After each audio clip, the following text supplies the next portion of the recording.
You can't imagine this is a medieval battle. Da Vinci combines 4 cannons, adds a rotating base and sights, and with just one volley, shatters the Ottoman Empire's fleet's offensive. As the flagship's wreckage sinks at the harbor entrance, it blocks the other ships outside. Strangely, the Turks don't extinguish the burning ships, but make them burn even fiercer. Through the thick smoke, Da Vinci vaguely sees many large cranes. Just as he's puzzled, Naples' fleet arrives to help, but before they can celebrate, this fleet is instantly destroyed. Da Vinci immediately realizes the seabed is filled with chain reaction explosives, detonating on impact. More shockingly, the Turks use cranes to lower ships into the harbor, their smokescreen hiding this action. Everyone panics, frantically operating cannons to stop the enemy, but it's too late. The first enemy ships entering the harbor have their guns ready, firing at Otranto's walls. Da Vinci quickly adjusts his turret gun to return fire. Though each shot hits its mark, it's a drop in the ocean. The Turks have numerous ships and surprisingly fast-firing cannons. Peering through his telescope at the Turkish cannons, Da Vinci freezes. It's my gun. They're clearly the organ guns he invented to repel Roman cavalry. He can't understand how the Turks stole his design, but there's no time to think. Dense cannon fire is about to demolish the entire wall. Everyone has to retreat into the city to face the invading enemy. With a thunderous boom, the several meter thick wall is blasted open. Thousands of enemy troops pour in like a tidal wave, wearing chainmail and wielding curved swords, superbly equipped. In contrast, Otranto's garrison is mostly mercenaries, inferior in fighting power.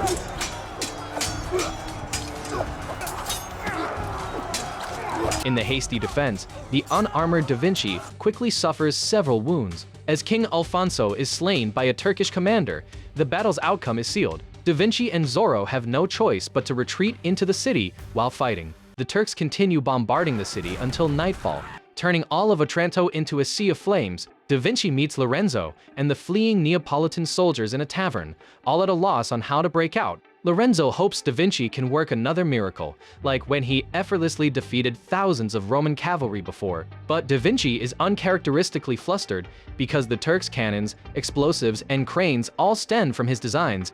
As a genius, he's confident in defeating anyone except himself. Suddenly, the street outside grows noisy, and a strangely shaped behemoth slowly emerges from the darkness. Da Vinci is stunned again. It's the armored war vehicle he once designed, the precursor to modern tanks. The Turks have somehow obtained the blueprints and built it. In an instant, everyone's fighting spirit is crushed by this monster with terrifying firepower. Only Da Vinci remains relatively calm. He directs others to stack all wine barrels facing the tank behind the door, hoping their explosion might create flames and shockwaves to stop the tank's advance. But as the smoke clears, the tank continues forward unscathed. Now, Da Vinci sinks into complete despair and confusion. How can I fight myself?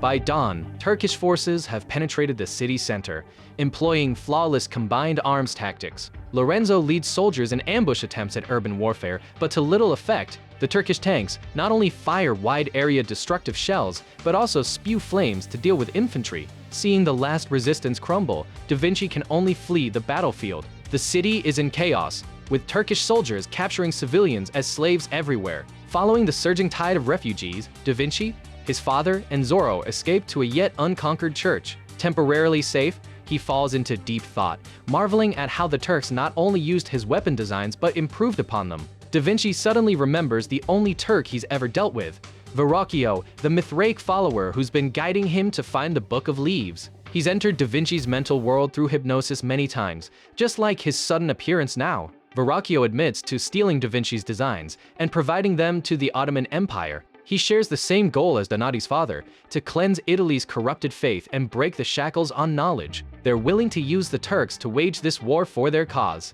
The Mithraic religion's pursuit of the Book of Leaves is also to use its knowledge for this purpose. Da Vinci can't accept his designs being misused to slaughter innocent civilians and disagrees with Mithras' extreme methods. He plans to escape back to Florence to research new weapons to stop the Turkish invasion. Zorro learns from a refugee about a tunnel leading out of the city beneath a nearby building. To avoid enemy patrols, Da Vinci decides to travel above the streets. He takes a deep breath and shoots an arrow at the window of the opposite building, then pulls the rope to ensure the grappling hook is securely fastened to the railing. Since a single rope has limited capacity, They need a lightweight child to slide across first with a thicker rope. Once he secures the second rope, the adults can safely cross one by one. Just as everything is going smoothly, a coward screams in fear of heights, alerting the Turkish soldiers below. They quickly gather and start ramming the church doors. To cover the others' retreat, Da Vinci's father decides to stay behind and delay the enemy. Seeing his father captured by Turkish soldiers, Da Vinci can only swallow his grief and quickly escape using a chain on the zipline.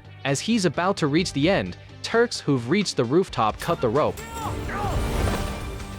Da Vinci barely manages to grab the windowsill and climb up. After a night of trekking, everyone safely escapes the city through the hidden tunnel. Meanwhile, Turkish soldiers herd all captives to a hillside outside town, where the Sultan's son forces them to convert to Islam. Only those who abandon their Christian faith and recite Muhammad's holy words can live. Otherwise, they face immediate beheading. When it's Da Vinci's father's turn, he chooses not to betray his soul. His only regret before death is not fulfilling his fatherly duties to Da Vinci. Leonardo, Da Vinci will save you! He will save all of Italy! This is the first and last time Da Vinci, as an illegitimate son, hears his father's approval. From this moment, the seed of revenge takes deep root in Da Vinci's heart. Back in Florence, he spends every day in his lab researching ways to counter tanks. The Turks' breastplates and tank armor use the same incredibly strong alloy. Breaking through this defense is key to defeating them. Da Vinci envisions using certain chemical reactions to release instant high temperatures to melt the armor. He adds a glass chamber to the shell's warhead, then injects reactants and catalysts into it. Thus, the world's first armor-piercing shell is born. But its effectiveness is short-lived. It must be loaded into a special cannon and fired before the reactants fully react. A violent explosion creates a massive fireball that instantly engulfs all targets. While the Turkish chainmail melts without a trace, the alloy breastplate remains intact. Clearly, the experiment is only half successful. Deeply frustrating Da Vinci, he dives back into his lab to improve the armor-piercing shell, but hits a dead end. Extreme anxiety and pressure gradually drive Da Vinci to madness. He even tests fuel burn rates on his own arm. In a daze, his mother appears before him. She tells Da Vinci she's not dead, but imprisoned on a Turkish ship. She was once a diviner in the Mithraic religion, but when she found the Book of Leaves and discovered its knowledge could destroy the world, she refused to hand it over to Verrocchio. If Da Vinci wants to fight the Ottoman army, he must use the knowledge from the Book of Leaves torn page, the mysterious page he saw earlier in the Pope's palace. It's now stolen by the keeper of the Vatican secret scroll, and Da Vinci's sister Sophia is trying to retrieve it. Da Vinci is shocked to learn he has a sister, but before he can ask more, his mother vanishes. Following her instructions, he returns to his hometown Vinci to wait for Sophia. However, Carlo arrives before his sister. Clearly, Carlo didn't find the Book of Leaves in Constantinople and plans to extract more clues from Da Vinci. Despite being beaten black and blue, Da Vinci doesn't say a word, forcing Carlo to temporarily halt the torture and leave. In the night, a girl sneaks into the cave. Her familiar eyes confirm to Da Vinci that she's his sister. The next day, when Carlo returns to the cave, he finds Da Vinci waiting for him. Axe in hand, without a word, they engage in a life-or-death struggle.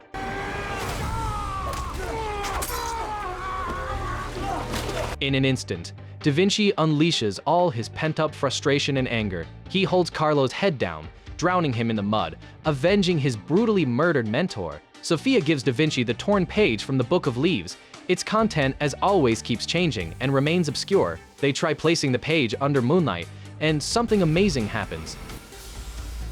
Da Vinci sees a three-dimensional design, seemingly for creating some intricate machinery. Sophia, however, sees vast dark clouds and lightning, with a headless bird flying in the center. Da Vinci immediately realizes their visions must be connected. From Sophia's description, he understands the headless bird likely refers to the flying device he once made based on birds, which even carried Nico into the sky. Next, they just need to build the machine Da Vinci saw to figure out its purpose. At this point, they're unaware of the terrifying weapon they're about to create, one capable of annihilating an entire army in an instant.